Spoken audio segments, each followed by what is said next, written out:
How long could you live in space without a suit? Let's imagine this. You're an astronaut floating peacefully outside your spacecraft, looking down at the blue curve of Earth. Suddenly, something goes wrong. A tool slips, a valve bursts, and in an instant, your suit is gone. It's just you, your body, and the endless black vacuum of space. No air, no pressure, no mercy.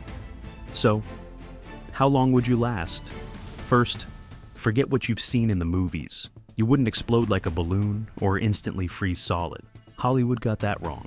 What really happens is far more disturbing and much more interesting. The moment your suit is gone, your body is exposed to the vacuum. That means zero air pressure. Here on Earth, our atmosphere pushes against us with about 14.7 pounds per square inch. It doesn't sound like much, but it's enough to keep everything inside you, blood, water, organs, in perfect balance. In space, there's nothing to push back. So, the fluids in your body begin to boil, not because of heat, but because of physics. When pressure drops, liquids start turning into gas. The water in your mouth, eyes, and lungs begins to vaporize almost instantly. You wouldn't feel boiling pain. Your nerve endings don't even have time to send signals, but you'd feel something worse.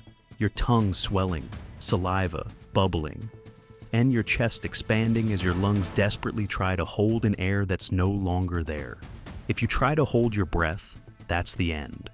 The remaining air inside your lungs would expand violently, tearing delicate tissues. Your lungs would rupture in seconds, and the released air would escape into space. The correct thing to do, if you somehow remembered your training in this nightmare scenario, would be to exhale immediately before the pressure drops completely. Astronauts are actually taught this, just in case. Within about 5 seconds, the oxygen in your blood would plummet. Your brain, starved of oxygen, starts to shut down. You wouldn't be conscious long enough to panic. In roughly 10 seconds, you'd black out. That's your window. 10 seconds of awareness in space without a suit. You might see your hands swell, your vision dim, your skin turn blue as deoxygenated blood circulates. The world would fade, not with a scream, but with silence. Now, let's talk about temperature. Space is weird. It's not cold in the way people think. There's no air to steal heat from your body, so you wouldn't freeze right away. In fact, your body would remain roughly normal temperature for several minutes. You'd actually lose heat slowly through radiation, not conduction. On the side facing the sun, you could even get a severe sunburn as unfiltered ultraviolet light scorches your skin. Meanwhile, the side facing away from the sun would cool gradually toward absolute zero. It's like being baked and frozen at the same time. Your skin and soft tissues would puff up, swelling to about twice their normal size. You'd look bloated, but your body wouldn't burst. Human skin is remarkably strong. Blood pressure inside your veins would try to balance the lack of external pressure, but it wouldn't last long. Tiny capillaries could rupture, causing bruising under the skin. Your eyes might bulge, and your veins could darken as oxygen levels collapse. You'd be unconscious, drifting in silence with only a few minutes left before everything stops for good. So, how long until death? If your body is rescued quickly, within about 90 seconds, you could technically survive.